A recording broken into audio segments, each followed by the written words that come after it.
ಅತಿ ಪುರಾತನ ಕಲೆಗಳಲ್ಲಿ ಒಂದಾಗಿರುವ ಕಲೆ ಎಂದರೆ ಯಕ್ಷಗಾನ ಕಲೆ. ಅದರಲ್ಲಿ ಹಲವಾರು ವರ್ಷಗಳಿಂದ ತನ್ನನ್ನು ತಾನು ತೊಡಗಿಸಿಕೊಂಡು ಬಂದಿರುವ ವಸಂತ ಗೌಡರು ಅವರು ಇಂದು ನಮ್ಮ ಜೊತೆ ಇದ್ದಾರೆ. ಅವರನ್ನು ನಮ್ಮ ಇವತ್ತಿನ ಸಾಧಕರ ಸಮಯ ಕಾರ್ಯಕ್ರಮಕ್ಕೆ ಸ್ವಾಗತಿಸುವ. ವಸಂತ ಅವರೇ, ಸ್ವಾಗತ ಕಾರ್ಯಕ್ರಮಕ್ಕೆ. ಪ್ರತಿ ನಮಸ್ಕಾರ. ವಸಂತ ಅವರೇ, ಹೇಗಿದ್ದೀರಿ? ತಕ್ಕ ಮಟ್ಟಿಗೆ ಆರೋಗ್ಯವೇ, ತೊಂದರೆ ಇಲ್ಲ. ಅಂದ್ರೆ ನಿಮ್ಮ ಯಕ್ಷಗಾನ ಪಯಣ ಹೇಗೆ ಶುರುವಾಯಿತು ಅಂತ? ನೋಡಿ, ಇದು ಬೆಳ್ತಂಗಡಿ ತಾಲೂಕಿನ ಕಾಯತಕ್ಕ ಪೋಸ್ಟು ಕಳಿಂಜ ಗ್ರಾಮ ಅಂತ ಇಲ್ಲಿಗೆ ಹೆಸರು. ಇದು ಬಹಳಷ್ಟು ಧರ್ಮಸ್ಥಳಕ್ಕೆ ಇಲ್ಲಿಂದ 10 ಕಿಲೋಮೀಟರ್ ಇದೆ. ಯಾಕಂದರೆ ನನ್ನ ಡೇಟ್ ಆಫ್ ಬರ್ತ್ 1/9/1962. ಆವಾಗ ಇದ್ದದ್ದು ಕೇವಲ 7ನೇ ತರಗತಿಯವರೆಗೆ ಒಂದು ಶಾಲೆ ಇಟ್ಟಿದ್ದು, ಸರ್ಕಾರಿ ಹಿರಿಯ ಪ್ರಾಥಮಿಕ ಶಾಲೆ ಅಂತ. ಆ ಶಾಲೆಯಲ್ಲಿ ಮಕ್ಕಳ ವ್ಯಾಸಂಗ ಮುಂದುವರಿತಾ ಇದ್ದ ಹಾಗೆ 7ನೇ ತರಗತಿಯಲ್ಲಿ ಪಬ್ಲಿಕ್ ಪರೀಕ್ಷೆ ಆ ಟೈಮಲ್ಲಿ 74ನೇ ಇಸವಿಯಲ್ಲಿ, ಅಂದರೆ ನನಗೆ 12 ವರ್ಷ ಆಯಿತು. ಆವಾಗ ಆ ಪಬ್ಲಿಕ್ ಪರೀಕ್ಷೆಯಲ್ಲಿ ಉತ್ತಮ ಅಂಕವನ್ನು ಪಡೆದು ಮುಂದಿನ ವಿದ್ಯಾರ್ಥಿನಿಗೆ ಹೋಗಲಿಕ್ಕೆ ನಮ್ಮಲ್ಲಿ, ಯಾಕಂದರೆ ಹೈಸ್ಕೂಲ್ ಇಲ್ಲಿ ಹತ್ತಿರ ಇಲ್ಲ, ಒಂದು ನಿಡ್ಲೆಗೆ ಇಲ್ಲಿಂದ ನಡ್ಕೊಂಡು ಹೋಗಬೇಕು, ನಡ್ಕೊಂಡು ಬರಬೇಕು. ಅದು ಬಿಟ್ಟರೆ ಧರ್ಮಸ್ಥಳಕ್ಕೆ ಹೋಗಬೇಕು ಅಂತಿದ್ರೆ ಒಂದು ಕುದುರೆಯ ಹೊಳೆ ಸಿಗ್ತದೆ, ನಮ್ಮಲ್ಲಿ ಇನ್ನೊಂದು ಹೊಳೆ ಸಿಗ್ತದೆ. ಇದನ್ನೆಲ್ಲ ಕ್ರಮಿಸಿ ಮುಂದೆ ಹೋಗಬೇಕಾಗ್ತದೆ. ಯಾಕಂದರೆ ಮಳೆಗಾಲದಲ್ಲಿ ಅದಕ್ಕೆ ದೋಣಿಯ ಇದರಲ್ಲಿ ಶಾಲಾ ಮಕ್ಕಳಿಗೆ ಸಮಯಕ್ಕೆ ಮುಟ್ಲಿಕ್ಕೆ ಕಷ್ಟ ಆಗ್ತದೆ. ಅದಕ್ಕೆ ನನ್ನ ತಂದೆಯವರು ಬಿರ್ಮಣಗೌಡ ಅವರು, ಯಾಕಂದರೆ ಅವರಿಗೆ ಸ್ವಲ್ಪ ಯಕ್ಷಗಾನದ ಹುಚ್ಚು ಇತ್ತು. ಇಲ್ಲೊಂದು ಹಳೇ ತಲೆಮಾರುಗಳು ಯಕ್ಷಗಾನ ತಾಳಮದ್ದಲೆಯನ್ನು ಮಾಡಿಕೊಂಡಿದ್ದರು. ಯಾಕಂದರೆ ನಾನು ಯಕ್ಷಗಾನಕ್ಕೆ ಸೇರಿದ 2-3 ವರ್ಷ ಅವರೊಟ್ಟಿಗೆ ನಾನು ಕೂಡ ಸೇರಿಕೊಂಡೆ. ಹಾಗೆ ಅವರಿಗೆಲ್ಲ ಯಕ್ಷಗಾನ ಅಂದ ಕೂಡಲೇ ಬಹಳಷ್ಟು ಅದರ ಅಭಿರುಚಿ. ಯಾಕಂದರೆ ಈಗಿನ ಮಾಧ್ಯಮಗಳು ಯಾವುದು ಇಲ್ಲದ ಕಾರಣ ಆ ಸಂದರ್ಭದಲ್ಲಿ ಅದನ್ನೆಲ್ಲ ನೋಡಲಿಕ್ಕೆ, ತಿಳಿಯಲಿಕ್ಕೆ ಕುತೂಹಲ, ಆಸೆ. ಅದು ಆ ಉದ್ದೇಶದಲ್ಲಿ ನಾವು ಹೋದಲ್ಲ. ಕೇವಲ 7ನೇ ತರಗತಿಯಲ್ಲಿ ಉತ್ತಮ ಅಂಕ ಪಡೆದಂಥ ಮಗನಾದರೂ ಏನಾದರೂ ವಿದ್ಯಾರ್ಥಿಯಲ್ಲಿ ಮುಂದೆ ಹೋಗಲಿ ಎಂಬ ಕಾರಣದಿಂದ ಧರ್ಮಸ್ಥಳಕ್ಕೆ ಪೂಜ್ಯ ಡಾಕ್ಟರ್ ಡಿ ವೀರೇಂದ್ರ ಹೆಗಡೆಯವರ ಬಳಿಗೆ ಕರ್ಕೊಂಡು ಹೋದರು. ಹೈಸ್ಕೂಲ್ನಲ್ಲಿ ಒಂದು ಉಳಿಲಿಕ್ಕೂ ಹಾಸ್ಟೆಲ್ ಬೇಕು, ಅಲ್ಲಿ ಒಂದು 8ನೇ ತರಗತಿಗೆ ಸೇರ್ಪಡೆ ಆಗಲಿಕ್ಕೆ ಅವಕಾಶವೂ ಬೇಕು ಅಂತ. ಅಲ್ಲಿಗೆ ಹೋಗಿ ಪೂಜ್ಯ ಕಾವಂತರನ್ನು ಭೇಟಿ ಆಗುವಾಗ ಅವರು ಅಲ್ಲಿ ಮಾಸ್ಟರಲ್ಲಿ ಕೇಳಿದರು, ಜೂನ್ ತಿಂಗಳು 3ನೇ ತಾರೀಕು. ಆವಾಗ ಅಲ್ಲಿ ಸೀಟ್ ಭರ್ತಿಯಾಗಿದೆ ಮತ್ತು ಹೋಟೆಲ್ನಲ್ಲಿ ಸ್ಥಳ ಇಲ್ಲ. ಮತ್ತೇನು ಮಾಡೋದು, ಬೇರೆ ಹೈಸ್ಕೂಲಿಗೆ ಹೋಗಲಿಕ್ಕೆ ವ್ಯವಸ್ಥೆ ಇಲ್ಲ. ಏನೋ ನಮ್ಮ ದಾರಿ ಬದಲಾವಣೆ ಆಗುವ ಸಂದರ್ಭ ಇರಬೇಕು. ಪೂಜ್ಯರು ಒಂದು ಮಾತು ಹೇಳಿದರು, ಶಾಲೆಗೆ ಹೋಗಲಿಕ್ಕೆ ಆಗಲಿಲ್ಲ ಎಂಬ ಕಾರಣ ಮನೆಯಲ್ಲಿ ಕೂತ್ಕೊಳ್ಬೇಡ, ಒಂದು ತರಗತಿ ಅಭ್ಯಾಸ ಮಾಡು. ಒಂದು ಯಕ್ಷಗಾನ ಅಂತ ಇದೆ, ಗೊತ್ತಾಗ ಹೇಳಿದರು. ಏನೋ ಗೊತ್ತಿಲ್ಲ. ತಂದೆಯವರು ಯಕ್ಷಗಾನ ಗೊತ್ತುಂಟು, ತಂದೆಯವರು ಹೇಳಿದರು. ಹಾಗಿದ್ರೆ ಒಂದು ಮಳೆಗಾಲದಲ್ಲಿ ಒಂದು 6 ತಿಂಗಳು ನಮ್ಮಲ್ಲಿ ಯಕ್ಷಗಾನ ಲಲಿತ ಕಲಾ ತರಬೇತಿ ಕೇಂದ್ರ ಅಂತ ಇದೆ, ಅಲ್ಲಿ ಹೋಗಿ ಅಭ್ಯಾಸ ಮಾಡು ಅಂತ ಹೇಳಿದರು. ಅದು ಅಭ್ಯಾಸ ಆದ ಮೇಲೆ ಬೇಕಿದ್ದರೆ ಯಕ್ಷಗಾನ ಉಳಿಸ್ಕೊಳ್ಬೋದು, ಇಲ್ಲ ಮುಂದೆ ಬರುವ ವರ್ಷ ಮತ್ತೆ ವಿದ್ಯಾಭ್ಯಾಸ ಮುಂದುವರಿಸ್ಬೋದು ಅಂತ ಹೇಳಿದರು. ಸರಿ, ಆವಾಗ ಅಲ್ಲಿ ಯಕ್ಷಗಾನ ತರಬೇತಿ ಕೇಂದ್ರ ಧರ್ಮಸ್ಥಳ ಚಂದ್ರನಾಥ ಬಸದಿಯಲ್ಲಿ ಆರಂಭ ಆಗಿದೆ. ಆಗ್ತಾ ನಡೀತಾ ಇತ್ತು ಪ್ರತಿ ವರ್ಷ. ಯಾಕೆಂದರೆ ಯಕ್ಷಗಾನ ತರಬೇತಿ ಕೇಂದ್ರ ಆರಂಭ ಆಗಿ 4ನೇ ವರ್ಷ. ಅದರ ಮೊದಲು 3 ವರ್ಷ ದಾಟಿದೆ. 4ನೇ ವರ್ಷಕ್ಕೆ ನಾನು ಸೇರ್ಪಡೆ ಆಗಿ ಅದು ಇಂಟರ್ವ್ಯೂ ಅಂತ ಇದೆ. ಕೊನೆಗೆ ಒಂದು ಪರೀಕ್ಷೆಯ ಒಂದು ಯಕ್ಷಗಾನ ಪ್ರದರ್ಶನ ಇದೆ. ಆ ಪ್ರದರ್ಶನದಲ್ಲಿ ನಾವು ಒಟ್ಟು 18 ಮಂದಿ ವಿದ್ಯಾರ್ಥಿಗಳಿದ್ದೆವು. ನಾನು ಒಬ್ಬರು ಬ್ರಾಹ್ಮಣರು ಮಾನಿ ಪಾಸ್ ಆದೆವು. ಇಬ್ಬರು ಹುಡುಗರು ಮೇಳಕ್ಕೆ ಬೇಕು, ಧರ್ಮಸ್ಥಳ ಯಕ್ಷಗಾನ ಮೇಳಕ್ಕೆ ಬೇಕು ಅಂತ ಇಟ್ಟುಕೊಂಡ್ರು ನಾವು. ಅದೇ ವರ್ಷ 74ನೇ ಇಸವಿಯಲ್ಲಿ ಡಿಸೆಂಬರ್, ಆವಾಗ ಧರ್ಮಸ್ಥಳ ಯಕ್ಷಗಾನ ಮಂಡಳಿ ಹೊರಡುವುದೇ ಲಕ್ಷದೀಪೋತ್ಸವ ಕಳೆದ ಮೇಲೆ ನಮ್ಮನ್ನು ಅದಕ್ಕೆ ಸೇರ್ಪಡೆ ಮತ್ತು ಯಕ್ಷಗಾನದಲ್ಲಿ ಮುಂದುವರಿದೆ. ಆವಾಗ ನಮಗೆ ಸಣ್ಣ ಪುಟ್ಟ ಪಾತ್ರಗಳು, ನಾವು ಅಷ್ಟೆಲ್ಲ 12 ವರ್ಷ ಬಂದು, ನಾನು ಮೊದಲೇ ಸಣ್ಣವನೇ. ಹಾಗಾಗಿ ಬಾಲಗೋಪಾಲ ವೇಷ ಮಾಡಿಕೊಂಡಿದ್ದೆ. ಆವಾಗಲೂ ರಾತ್ರಿ ಬೆಳಗಿನವರೆಗೆ ಯಕ್ಷಗಾನ, ಅದರಲ್ಲಿಯೂ ಟಿಕೆಟ್ ಬೆನಿಫಿಟ್ ಶೋ ಅಂತ ಹೇಳ್ತಾರೆ. ಎಲ್ಲ ಅಂಥದ್ದು ಬಯಲಾಟಗಳೆಲ್ಲ ಫ್ರೀ ಆಟಗಳು ಇಲ್ಲ. ಇದ್ದದ್ದು ಕೆಲವು ಬೆರಳಿಕೆ ಒಂದು 3 ಏನೋ ಮಕ್ಕಳು ಇರ್ತದೆ ಅಷ್ಟೇ. ಜೀವನವು ಬಡತನದ ಜೀವನ. ತಂದೆಯವರಿಗೆ ಏನಂದರೆ ನನ್ನ 7ನೇ ತರಗತಿಯ ಪಬ್ಲಿಕ್ ಪರೀಕ್ಷೆಗೆ ಫೀಸ್ ಕಟ್ಟಬೇಕು ಅಂತಿದ್ರೆ ₹3.25 ಇದ್ದದಾಗ ನನ್ನ ಪರೀಕ್ಷೆಗೆ 3 ದಿವಸ ಇರುವಾಗ ತಂದೆಯವರು ಆ ದುಡ್ಡು ಕೊಟ್ಟು ಆ ಪರೀಕ್ಷೆಗೆ ನನ್ನ ಕುಳ್ಳಿರಿಸಿತು. ಹೌದು, ಏನೋ ಆಗ ಬಡತನ ಹಾಗೆ ಇದ್ದಿತ್ತು. ಯಾಕಂದರೆ ನಾವು ಸಣ್ಣ ಮಕ್ಕಳು ಕೂಡ ಅಷ್ಟೇ 5ನೇ 6ನೇ 7ನೇ ಕ್ಲಾಸ್ನಲ್ಲಿ ನಾವು ಮಧ್ಯಾಹ್ನ ಹೊತ್ತಿಗೆ ಊಟಕ್ಕೆ ಬಂದರೆ ಮಧ್ಯಾಹ್ನ ಊಟಕ್ಕೆ ಮನೆಯಲ್ಲಿಲ್ಲ. ಬೆಳಗ್ಗೆ ಹೋಗಿ ಏನಾದರೂ ಚೂರು ಗಂಜಿ ಏನಾದರೂ ಕುಡ್ಕೊಂಡು ಹೋದರೆ ಅಲ್ಲಿ ಮತ್ತೆ ಬೆಳಗಿನ ಪ್ರಾರ್ಥನೆ ಆಗುವಾಗ ನಾನು ಕೆಲವು ಸಂದರ್ಭದಲ್ಲಿ ಹಸಿವು ಅದು ತಲೆಗೆ ಬಿದ್ದದ್ದು ನೆನಪಿದೆ ನನಗೆ. ಹೌದು, ಅಂದರೆ ಮಧ್ಯಾಹ್ನ ಊಟಕ್ಕೆ ಅಂತ ಓಡಿ ಬರೋದು ಮಕ್ಕಳು. ಬರುವಾಗ ಅಮ್ಮ ಇದ್ದಾರೆ ಎಂಥದ್ದು ಮಾಡೋ ಮಗ. ಮಳೆಗಾಲದಲ್ಲಿ ಅಂದರೆ ನಮ್ಮ ಈ ತುಳು ಲೆಕ್ಕಾಚಾರ ಆಟಿಸೋಣ ಅಂತ 2 ತಿಂಗಳಿದೆ. ಅದು ಬಹಳಷ್ಟು ಬಡತನದ ದಿನಗಳು. ಸಿಕ್ಕಿದ ಕಾಲಿನ ಗೆಡ್ಡೆ ಗೆಣಸುಗಳನ್ನೆಲ್ಲ ಎಲ್ಲರೂ ಸಂಪಾದಿಸಲು ತಿನ್ನುವ ದಿನ ಬರುತ್ತೆ. ಹೌದು, ಹಾಗಿದ್ದ ದಿನಗಳು. ಹಾಗಾಗಿ ಮತ್ತೆ ಬಡತನಗಳು ಹಾಗೆ ಮುಂದುವರಿಯುತ್ತಾ ನಾನು ಒಬ್ಬರಾದರೂ ಏನಾದರೂ ಹೊರಗೆ ಬಂದು ಕೆಲಸ ಮಾಡಿ ಯಕ್ಷಗಾನ ಅಂದರೆ ಯಕ್ಷಗಾನ ಆಗಲಿ ಅಂತ ಏನೋ ನಮ್ಮ ದಾರಿ ಬದಲಾವಣೆ ಆಯಿತು. ಅದಕ್ಕೆ ಸೇರ್ಪಡೆ ಆದೆ. ಯಕ್ಷಗಾನ ಅದು ಬಹಳಷ್ಟು ಪುರಾಣ ಇತಿಹಾಸ ಇದನ್ನೆಲ್ಲ ನಾವು ಅಧ್ಯಯನ ಮಾಡಿಕೊಂಡ ಕೂಡಲೇ ಅದರಲ್ಲಿ ನಮ್ಮ ಎಂಥದ್ದು ಹೇಳ್ತಾರೆ ಜನ್ರೇಷನ್ ಅಂತ ಉಂಟಲ್ಲ, ಅದರ ಬೆಳವಣಿಗೆ ಅದರಲ್ಲಿ ಪುರಾಣದಲ್ಲಿ ಬಿಟ್ಟರೆ ಮತ್ತು ಯಾವುದರಲ್ಲಿಯೂ ಸಿಕ್ಕುವುದಿಲ್ಲ.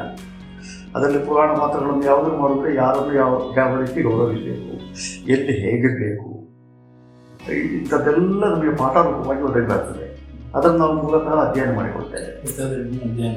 ಹೌದು, ಆವಾಗ ಬಹಳಷ್ಟು ಹಿರಿಯ ದೊಡ್ಡ ಕಲಾವಿದರಿದ್ದರು, ಹೆಸರುವಾಸಿ ಕಲಾವಿದರು. ಅಂಥವರೆಲ್ಲ ನಾವು ಚೌಕಿಯಲ್ಲಿ ಕುಳಿತು ನಮ್ಮೊಳಗೆ ತುಳು ಭಾಷೆಯಲ್ಲಿ ಮಾತನಾಡಲಿಕ್ಕೆ ಬಿಡುತ್ತಿರಲಿಲ್ಲ. ಅವರು ಕನ್ನಡದಲ್ಲಿ ಮಾತಾಡಿ ಅಂತ, ಅಂದರೆ ನಮ್ಮ ನಾಲಿಗೆ ಸ್ಪಷ್ಟ ಆಗಲಿ ಅಂತ. ಹೌದು, ಯಾಕಂದರೆ ಸ್ವಲ್ಪ ನನ್ನ ನಾಲಿಗೆ ನನಗೆ ಶಾ ಅಂದರೆ ಏನು ಗೊತ್ತಿರಲಿಲ್ಲ, ರಾ ಅಂದರೆ ಏನು ಅಂತ ಹೇಳಲಿಕ್ಕೆ ಗೊತ್ತಿರಲಿಲ್ಲ. ಪ್ರಯತ್ನ ಪಟ್ಟರು ಅದರ ಪರಿಚಯವೇ ಆಗಿರಲಿಲ್ಲ. ಅದು ವ್ಯತ್ಯಾಸ ಗೊತ್ತಾಗಿರಲಿಲ್ಲ. ಆದರೂ ಕೂಡ ನಮ್ಮಲ್ಲಿ ಒಬ್ಬರು ಮಾಸ್ಟರ್ ಇದ್ದರು, ಬೇಂಭಟ್ರು ಅಂತ. ಯಾಕಂದರೆ ಅವರು ನಮ್ಮ ಭಟ್ರಮೆಯವರು. ಅವರ ಮಗಳು ಈಗ ತುಮಕೂರಿನಲ್ಲಿ ಆರತಿ ಭಟ್ರಮೆ ಅಂತ ಯಕ್ಷಗಾನ ಕಲಾವಿದರು ಹೌದು, ಬೇರೆ ಬೇರೆ ಸಂಘ ಸಂಸ್ಥೆಗಳನ್ನು ನಡೆಸಿಕೊಂಡು ಗುರುಗಳು ಇಬ್ಬರು ಇದ್ದಾರೆ. ಅವರ ತಾಯಿ ತಂದೆ ಬಿಂಭಟ್ರು ಮತ್ತು ಮಗಳ ಹುಡುಗಿ ಅಲ್ಲಿದ್ದಾರೆ. ಈಗ ಅವರು ಸ್ವಲ್ಪ ನಾನು ತಿದ್ದುಪಡಿ ಮಾಡಿದ್ದಾರೆ. ಉಚ್ಚಾರ ದೋಷ ಒಂದು ಹೀಗೆ ಉಂಟು ಅನ್ನೋದನ್ನು ಗುರುತಿಸಿದ್ದಾರೆ. ನಾನು ಸ್ವಲ್ಪ ಮತ್ತೆ ತಯಾರಾದೆ ಮತ್ತು ಯಕ್ಷಗಾನಕ್ಕೆ ಬಂದೆ, ಮತ್ತೆ ಗೊತ್ತಾಯ್ತು ಹೇಗೆ ಅಂತ. ಹಾಗೆ ಓದುವ ಹವ್ಯಾಸ ಇಟ್ಟುಕೊಳ್ಬೇಕಾಗ್ತದೆ. ಓದಿದ್ರೆ ಮಾತ್ರ ಅದರ ಒಳತಿರುಳಿ ಅಂತ ಗೊತ್ತಾಗುತ್ತೆ. ನಮಗೆ ಹೌದು, ವೇಷ ಮಾಡುವಾಗ ತುಂಬ ಗೊತ್ತಾಗ್ತದೆ. ಹೌದು, ಯಾಕಂದರೆ ಒಂದು ಪಾತ್ರವನ್ನು ನಮಗೆ ಕೊಟ್ಟರೆ, ಈಗ ಒಂದು ಅಭಿಮನ್ಯು ಪಾತ್ರ, ನಾನೀಗ ಪ್ರಸಿದ್ಧ ಗುಂಡುವೇಷ ಅಂತ ಹೇಳಿದರೆ ಅಭಿಮನ್ಯು ಅಂತ ಲೆಕ್ಕ. ಆ ಪಾತ್ರವನ್ನು ನಾನು ಮಾಡಬೇಕು ಅಂತಿದ್ರೆ ಒಂದು 10 ವರ್ಷದಾಗಿದೆ. ಆಮೇಲೆ ಮಾಡಿದ್ದು. ಯಾಕಂದ್ರೆ ನಾವು ಸೇರ್ಪಡೆ ಆಗುವಾಗ ಶ್ರೀಧರ ಭಂಡಾರಿ ಪುತ್ತೂರು ಅಂತ ಯಕ್ಷಗಾನ ದೊಡ್ಡ ಗುಂಡುವೇಷದಾಗಿತ್ತು, ಅವ್ರು ಮಾಡ್ತಾಯಿದ್ರು. ಮತ್ತು ಆ ಬಳಿಕ ನಾನು ಗುಂಡುವೇಷವನ್ನು ಮಾಡ್ಕೊಂಡು ಬಂದೆ. ನಮ್ಮ ಮನೆಯಲ್ಲಿ ಉಮೇಶ್ ಶೆಟ್ಟರು, ನಿರ್ಲಗೋವಿಂದ ಭಟ್ರು ಮತ್ತು ಹಿರಿಯ ಕಲಾವಿದರು ಅವರೆಲ್ಲ ಈಗ ಗತಿಸಿ ಹೋಗಿದ್ದಾರೆ. ಅಂಥವರೆಲ್ಲ ಬಹಳಷ್ಟು ನನ್ನನ್ನು ತಯಾರು ಮಾಡಿದ್ದಾರೆ.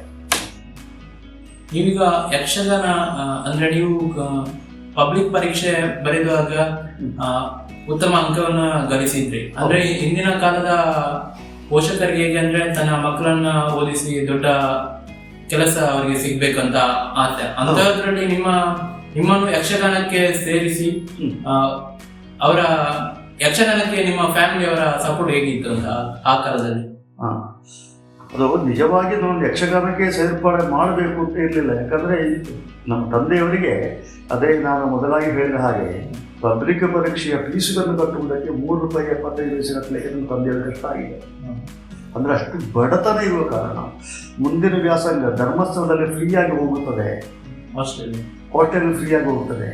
ಮತ್ತು ಅಲ್ಲಿ ಊಟಕ್ಕೆ ಇತ್ಯಾದಿಗಳ ಮಗ ಇಲ್ಲಿ ಬರಬೇಕಾದ್ರೆ ಮನೆಯಲ್ಲಿ ಉಳಿದುಕೊಂಡು ಬರುವ ಅಗತ್ಯ ಇಲ್ಲ, ಅಲ್ಲಿ ಹೋಗ್ತದೆ. ಅಂತೂ ಇವನು ಸ್ವಲ್ಪ ಅಲ್ಲಿ ಇದ್ದರೆ ಇವನೇನೋ ಒಂದು ಎಜುಕೇಷನ್ ಮುಂದೆ ಹೋಗ್ಬೋದು ಅಂತ ಅವ್ರ ತಂದೆಯ ಒಂದು ಆಸೆ ಇತ್ತು. ಅದೇನೋ ದೈವ ಪ್ರೇರಣೆ ಇರಬೇಕು, ನನಗೆ ಅದು ಬೇಡ ಅಂತ ಹೇಳ್ಕೊಂಡು ನಮ್ಮನ್ನು ರೂಟ್ ಬದಲಾಯಿಸಿ ಬಿಟ್ಟಿತ್ತು ಅವಾಗ ಏನೋ ಅಂತಾರೆ. ತಂದೆಯವರಿಗೆ ನಿಜವಾಗಿಯೂ ಯಕ್ಷಗಾನ ಕಲಾವಿದ ಆಗಬೇಕು ಅಂತ ಅವರಿಗೆ ಆಸೆ ಇರಲಿಲ್ಲ. ಅವರಿಗೆ ಯಕ್ಷಗಾನದ ಒಂದು ಹವ್ಯಾಸ ಇತ್ತು ಅವರಿಗೆ. ಆದರೆ ಆ ಸಂದರ್ಭದಲ್ಲಿ ಅವರಿಗೆ ಯಾವ ರೂಟಲ್ಲಿ ಕೊಂಡು ಹೋಗಬೇಕು ಅಂತ ಹೇಳುವಂಥದ್ದು ಗೊತ್ತಿರಲಿಲ್ಲ. ಮತ್ತು ಹೆಚ್ಚಿನ ವ್ಯಾಸಂಗ ಮಾಡಬೇಕು ಅಂತಿದ್ರೆ ಆವಾಗ ಮೊತ್ತ ಬೇಕಾದ ಸ್ವಲ್ಪ ಆದರೂ ಕೂಡ ಅಷ್ಟನ್ನು ಸಂಗ್ರಹಿಸುವುದಕ್ಕೆ ಇವರಿಗೆ ಕಷ್ಟ ಆಗ್ತಿತ್ತು. ಈಗೆಲ್ಲ ನೋಡಿ, ಒಂದು ಎಜುಕೇಷನ್ಗೆ ಬಹಳಷ್ಟು ಡೊನೇಷನ್ ಬೇಕಾಗ್ತದೆ, ದುಡ್ಡು ಬೇಕಾಗ್ತದೆ. ಆವಾಗ ಆ ದೊಡ್ಡ ಮೊತ್ತ ಇರಲಿಲ್ಲ. ಇಲ್ಲದೇ ಇದ್ದರೂ ಶಾಲೆಗೆ ಕಳುಹಿಸುವಷ್ಟು ವ್ಯವಸ್ಥೆ ಮನೆಯಲ್ಲಿ ಇರಲಿಲ್ಲ. ಅದು ಕಷ್ಟ ಆಗಿದೆ. ಯಾಕೆಂದರೆ 10ನೇ ಕ್ಲಾಸು PUC ಓದಿದವರು ಇಲ್ಲ, 10ನೇ ಕ್ಲಾಸ್ ಓದಿದವರೇ HM ಎಲ್ಲ ಇದ್ದಾರೆ ಗೌರ್ಮೆಂಟ್ ಶಾಲೆಯಲ್ಲೆಲ್ಲ ಆವಾಗಿನ ಸಮಯದಲ್ಲಿ. ಇವಾಗ ಸಾಕಾಗಲ್ಲ. ಆಗಿನ ಕಾಲದಲ್ಲಿ ಫೀಸ್ ಕಟ್ಟಲಿಕ್ಕೆ ಹಣ ಇರಲಿಲ್ಲ. ಹೇಗಾದ್ರೂ ಜೀವನ ನಡೆಸಬೇಕು. ಹೌದು. ಯಾಕಂದರೆ ಧರ್ಮಸ್ಥಳ ಮೇಳದಲ್ಲಿ ನಾನು ಸೇರ್ಪಡೆ ಆಗಿ ಒಂದು 4-5 ವರ್ಷದಿಂದ ನಮ್ಮ ಸ್ವರೂಪ, ಮನೆಯ ಈ ಬಡತನ ಸ್ವರೂಪ ಸುಧಾರಿಸಿಕೊಂಡು ಬಂತು. ಯಾಕಂದರೆ ತಮ್ಮಂದಿರು 3 ಮಂದಿ ಇದ್ದಾರೆ, ತಂಗಿಯೊಬ್ಬಳು, ಅಣ್ಣ ಒಬ್ಬ, ಅಕ್ಕ ಒಬ್ಬಳು. ಈಗೆಲ್ಲ ನಾವು ನಮ್ಮ ಸಂಸಾರ 5 ಮಂದಿ ಗಂಡು ಮಕ್ಕಳು, 2 ಹೆಣ್ಣು ಮಕ್ಕಳು, ತಂದೆ ತಾಯಿ, ಒಟ್ಟು 9 ಜನ ಒಂದು ಫ್ಯಾಮಿಲಿಯಾಗಿ ಒಟ್ಟಿಗೆ ಬೆಳೀತಾ ಇದ್ದೇವೆ. 10 ಮಂದಿಯನ್ನು ನೋಡಿಕೊಳ್ಳಲಿಕ್ಕೆ ಕೇವಲ ಒಂದು ಅಂಥದ್ದು ಗದ್ದೆ ಬೇಸಾಯದಲ್ಲಿ ಮಾತ್ರ. ಯಾಕಂದರೆ ಒಕ್ಕಲ ಮುಸುದರು ಧರ್ಮಸ್ಥಳ ಜಾಗ, ಆ ಗದ್ದೆಯನ್ನು ಕೃಷಿ ಮಾಡಿಕೊಂಡು ತಂದೆಯವರಿದ್ದರು. ಹೆಚ್ಚು ದೊಡ್ಡ ಕೃಷಿ ಮಾಡಲಿಕ್ಕೆ ಗೊತ್ತಿಲ್ಲ. ಆಗ ಕೇವಲ ಭತ್ತ ಬೇಸಾಯ ಮಾಡಬೇಕೇ ಹೊರತು ಉಳಿದ ಯಾವುದೇ ಕೃಷಿಗೆ ಹೋಗುವ ಹಾಗಿಲ್ಲ, ಹಾಗಿತ್ತು. ಅದನ್ನು ಮಾಡಿಕೊಳ್ಳಲಿಕ್ಕೂ ಕಷ್ಟ ಆಗ್ತಿತ್ತು. ಅದರಲ್ಲಿ ಏನಾದರೂ ಸ್ವಲ್ಪ ಬೆಳೆದರೆ ಅದಕ್ಕೆ ಬೇಕಾದ ರೀತಿಯಾಗಿ ಈಗಿನ ಹಾಗೆ ಒಂದು ಉಳುಮೆ ಮಾಡಲಿಕ್ಕೆ ದನಗಳನ್ನು ಹಾಕುವುದು ಅಥವಾ ಅದಕ್ಕೆ ಸಮಯಕ್ಕೆ ಸರಿಯಾಗಿ ಮಾಡಿಕೊಳ್ಳುವುದು ಕಷ್ಟ ಆಗ್ತಿತ್ತು ಅವರಿಗೆ. ಏನೋ ಒಂದು ಸಿಗ್ತಿತ್ತು, ಅದನ್ನು ಕೊಂಡು ಹೋಗಿ ಗೇಣಿ ಹಾಕಬೇಕು. ಹೀಗೆಲ್ಲಿದ್ದ ಸಂದರ್ಭದಲ್ಲಿ ಮಕ್ಕಳ ನನಗೆ ನಾವು ಅಣ್ಣ ತಮ್ಮಂದಿರು ಇಷ್ಟು ಮಂದಿ ಇದ್ದರೂ ಕೂಡ ಯಾರೊಬ್ಬರು ದೊಡ್ಡ ವಿದ್ಯಾಭ್ಯಾಸಕ್ಕೆ ಯಾರೂ ಹೋಗಲಿಲ್ಲ. ನನ್ನ ತಮ್ಮನೊಬ್ಬ ಮಾತ್ರ 10ನೇ ಕ್ಲಾಸ್ ಹೋಗಿದ್ದಾನೆ, ಮತ್ತೊಬ್ಬ 9ನೇ ಕ್ಲಾಸ್ ಹೋಗಿದ್ದಾನೆ. ನಾನು ಮಾತ್ರ ಒಂದು 7ನೇ ಕ್ಲಾಸ್ ಆಗಿ ಯಕ್ಷಗಾನ ಹೋಗಿದ್ದೆ. ಹೀಗೆಲ್ಲ ಅಂದರೆ ನೀವು 7ನೇ ಕ್ಲಾಸ್ನಿಂದನೇ ಯಕ್ಷಗಾನ ಪಯಣ ಶುರು ಮಾಡಿದ್ರಿ. ಅಂದ್ರೆ ಯಾವುದೇ ತರಬೇತಿ ಇಲ್ಲದೆ ಯಕ್ಷಗಾನವನ್ನು ಸೇರಿದ್ರಿ. ಯಕ್ಷಗಾನವನ್ನು ಮತ್ತೆ ಯಾವ ರೀತಿ ಕಲಿತಾ ಹೋದ್ರಿ ಅಂತ? ಅದು ಧರ್ಮಸ್ಥಳ ಯಕ್ಷಗಾನ ತರಬೇತಿ ಕೇಂದ್ರ. ಅಲ್ಲಿ ಪೂಜ್ಯ ದಿವಂಗತ ಭಟ್ರೆ ಚಂದು ಎಂಬುವರು ಗುರುಗಳಾಗಿ ಆ ಮಕ್ಕಳಿಗೆ ಹೇಳಿಕೊಡುವ ಒಂದು ಪರಿಪಾಠ. ನಾನು ಯಕ್ಷಗಾನಕ್ಕೆ ಹೋದ ಕೂಡಲೇ ಮೊದಲಾಗಿ ಹೆಜ್ಜೆಗಾರಿಕೆ, ಕುಣಿತ. ಅಂದರೆ ಯಕ್ಷಗಾನದಲ್ಲಿ ನೃತ್ಯ, ನಾಟ್ಯ, ಆಮೇಲೆ ಮಾತುಗಾರಿಕೆಯ ಮೂಲಕವಾಗಿ ಅದು ಯಕ್ಷಗಾನ ಅಂತ ಆಗೋದು. ನೃತ್ಯ ಅಂದರೆ ಕೇವಲ ಒಂದು ಕಾಲಿನ ಚಲನೆಗಳು ಮಾತ್ರ. ನೃತ್ಯ ಅಂತ ಆಗಬೇಕು ಅಂತಿದ್ರೆ ಕೈ ಚಲನೆ, ಕಣ್ಣಿನ ಚಲನೆಗಳು, ಕಾಲಿನ ಹೆಜ್ಜೆಗಾರಿಕೆ ಇತ್ಯಾದಿ ಬರಬೇಕು. ಅದುವೇ ನಾಟ್ಯವಾಗಿ ರೂಪುಗೊಳ್ಳಬೇಕು ಅಂತಿದ್ರೆ ಹಿಂದಿನಿಂದ ಗಾಯಕರು, ಹಿಮ್ಮೇಳದವರು ಬೇಕು ಹಾಡುಗಾರಿಕೆ. ಆ ಹಾಡುಗಾರಿಕೆಯೊಂದಿಗೆ ಯುವ ಕುಣಿಯುವುದು ಮತ್ತು ಮಾತುಗಾರಿಕೆ ಎಲ್ಲ ಒಟ್ಟು ಸೇರಿದ ಕೂಡ ಅದು ಯಕ್ಷಗಾನ ಆಗುವಂಥದ್ದು. ಇಷ್ಟನ್ನೂ ನಾವು ಅಲ್ಲಿ ಆ ಗುರುಗಳಿಂದ ತರಬೇತಿ ಪಡ್ಕೊಳ್ಬೇಕು. ನಮಗೆ ಹಾಗೆ ಇಲ್ಲಿ ನಮಗೆ ಕೇವಲ ರಂಗ ಪ್ರವೇಶಕ್ಕೆ ಬೇಕಾದಷ್ಟನ್ನು ಹೇಳಿಕೊಟ್ಟಿದ್ದಾರೆ. ಅಗತ್ಯ ಇರುವಷ್ಟು ಮಾತುಗಾರಿಕೆ ನಮ್ಮ ಅಲ್ಲಿ ಅಭ್ಯಾಸ ಮಾಡಿದೆವು.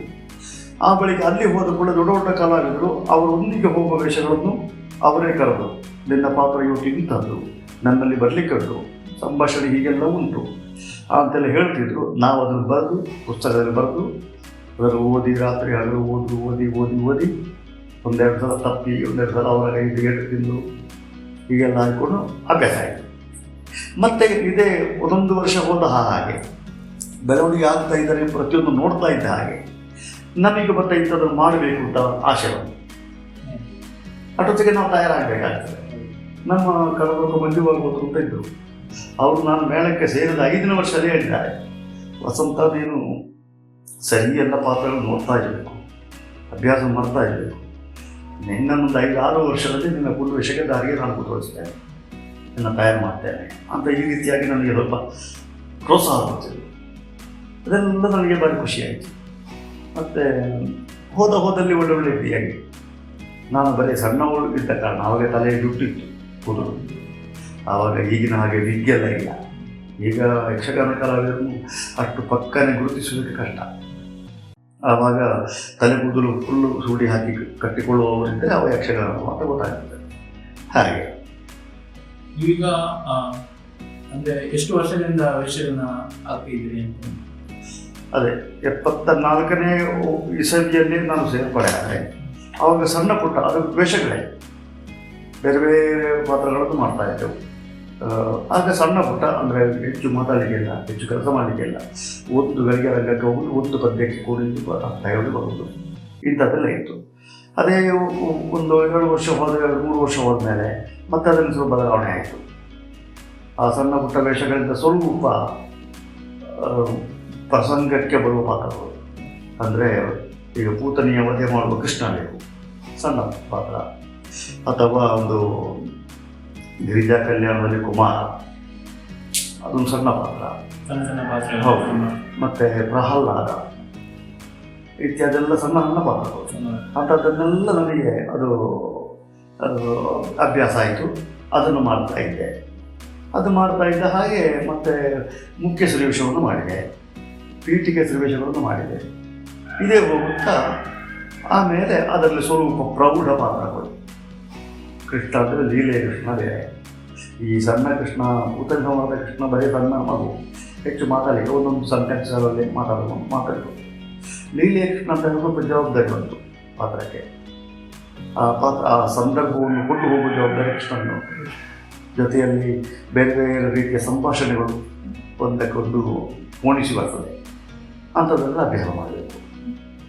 ಹಾಗೆ ಅದೇ ಮಾಡುತ್ತಾ ಕೃಷ್ಣ ಆ ಬಳಿಕ ಪ್ರಬುದ್ಧನಾಗಿ ಕಿರೀಟ ವೇಷಗಳು, ದೇವೇಂದ್ರ, ಈಗ ಚಕ್ರವ್ಯೂಹದ ಕೌರವ, ಅಭಿಮನ್ಯು, ಅರ್ಜುನ, ಆಮೇಲೆ ಈಗ ಹೆಣ್ಣು ಬಣ್ಣಗಳು, ಹೆಣ್ಣು ಬಣ್ಣ ರಾಕ್ಷಸಿ ಪಾತ್ರಗಳು, ಹಿಡಿಂಬೆ, ಶೂರ್ಪನಖಿಯೋ ಇತ್ಯಾದೆಲ್ಲ ಹೆಣ್ಣು ಬಣ್ಣಗಳು, ಅಂಥ ಪಾತ್ರಗಳನ್ನು ಮಾಡಿದ್ದೇನೆ.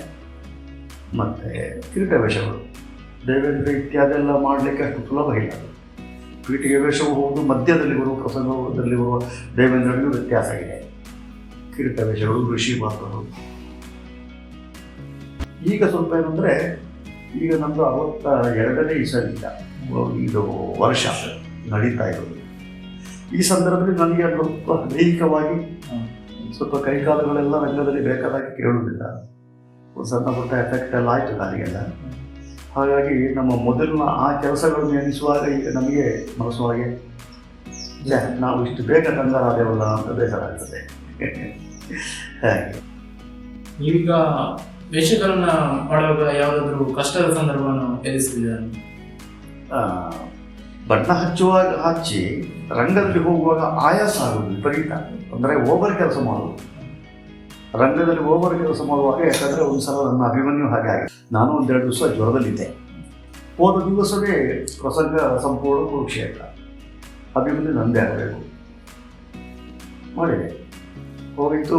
ಅಲ್ಲಿ ಆರಂಭದ 4-5-6 ಪದ್ಯದ ಕೆಲಸಗಳನ್ನು ಮಾಡಿ 2ನೇ ತಾಯಿ ಹತ್ರ ಮಾತಾಡುವ ಸಂದರ್ಭಕ್ಕೆ ಹೋಗುವಾಗ ಅಲ್ಲಿ ಆಟೋಮೆಟಿಕ್ ಆಗಿ ನನಗೆ ಕಣ್ಕತ್ತಲೆ ಬಂತು. ಅಲ್ಲಿ ರಂಗದಲ್ಲಿ ಬಿದ್ದೆ. ಮತ್ತು ಅಷ್ಟೊತ್ತಿಗೆ ಸಭೆಯಲ್ಲಿ ಯಾರೋ ಡಾಕ್ಟ್ರುಗಳಿದ್ದರು, ಬಂದರು. ಬಂದು ಏನಾಯಿತು ತೆರೆ ಹಾಕಿದ್ರು, ವೇಷ ಹೋಗು ನೋಡಿ, ಇಲ್ಲ ವೀಕ್ನೆಸ್ ಅದು ಅಂತೆಲ್ಲ ಡ್ರೆಸ್ಸೆಲ್ಲ ಕಳಚಿ ಡಾಕ್ಟರೆಲ್ಲ ಬೇಕಾದ ಒಂದು ಔಷಧಿನ ಮಾಡಿ ಸರಿಯಾದ. ಇಂಥದ್ದೆಲ್ಲ ಸಣ್ಣ ಪುಟ್ಟ ಬರ್ತದೆ. ಹಾಗೆ ನೀವೀಗ ಯಕ್ಷಗಾನಕ್ಕೆ ಸೇರ್ಲಿಕ್ಕೆ ಯಾರಾದ್ರೂ ಪ್ರೇರಣೆ ಆಗಿದ್ರು? ಅಂದ್ರೆ ಇಂದಿನ ತುಂಬಾ ಆಗಿನ ಕಾಲದಲ್ಲಿ ತುಂಬಾ ಹೆಸರುವಾಸಿಯಾಗಿದ್ದ ಕಾಳಿಂಗ ಭಾಗವತರು, ಅವರು ಯಾರಿಂದಾದ್ರೂ ನೀವು ಪ್ರೇರಣೆ ಆಗಿದ್ರು? ಮತ್ತೆ ಆಗಿನ ಕಾಲದಲ್ಲಿ ತುಂಬಾ ಪ್ರಬುದ್ಧರಾದ ಕಲಾವಿದರು ಯಾರೆಲ್ಲ ಇದ್ರು ಅಂತ? ನಾನು ಧರ್ಮಸ್ಥಳ ಯಕ್ಷಗಾನಕ್ಕೆ ಮೇಳಕ್ಕೆ ಸೇರುವಾಗಲೇ ಧರ್ಮಸ್ಥಳದ ಚೌಕಿ ಅಂದರೆ ಅದು ದೊಡ್ಡ ದೇವಸ್ಥಾನದ ಚೌಕಿ. ದೇವಸ್ಥಾನದ ನಡೆ ಇದ್ದ ಹಾಗೆ, ಗಣಪತಿಯನ್ನು ಎದುರು ಕೂತ್ಕೊಳಿಸುವುದು, ಎದುರು ನಡೆ. ಅಲ್ಲಿ ಕಲಾವಿದರು, ಹಿರಿಯ ಕಲಾವಿದರು, ಪುತ್ತೂರು ನಾರಾಯಣ ಹೆಗಡೆ ಅಂತ ದೊಡ್ಡ ಕಲಾವಿದರು, ಈ ಕಡೆಯಿಂದ ಚಂದ್ರಗಿರಿ ಅಮ್ಮ ಅಂತ ಕುಂಬಳೆ ಸುಂದರರಾವ್, ಸೂರಿ ಕುಂಬಳೆ ಗೋವಿಂದ ಭಟ್ರು ಅಂತ, ಆ ಕಡೆ ಪಾತಾಳ ವೆಂಕಟರಮಣ ಭಟ್ರು, ಕಡಬ ರಾಮತಪ್ಪ, ಈ ಕಡೆಯಿಂದ ಬೆಳನ್ನವರು, ರಣಪ ನಾಯಕ ಶ್ರೀನಿವಾಸ ಆಚಾರ್ಯರು, ಶ್ರೀಧರ ಭಂಡಾರಿ, ಉದ್ಯಾವರ ಜಯಕುಮಾರ್, ವಿಟ್ಲ ಗೋಪಾಲಕೃಷ್ಣ ಜೋಶಿ ಅಂತ ಹೇಳುವ ಹಾಸ್ಯಗಾರರು.